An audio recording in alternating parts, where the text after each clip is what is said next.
A silicon-controlled rectifier, or SCR, is a specialized type of control diode.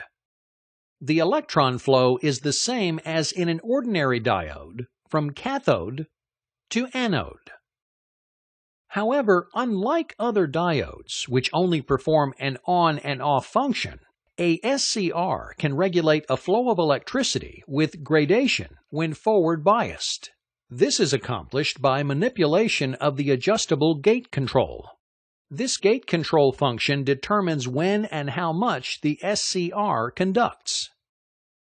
A common application of SCRs is in light bulb dimmers. Here is a circuit that contains a light bulb and a SCR. As the switch at the gate controller is adjusted to control power in the AC circuit, note the timing of the gate pulse and the subsequent change in the waveforms. Also, observe that average current flow increases and the light bulb becomes brighter.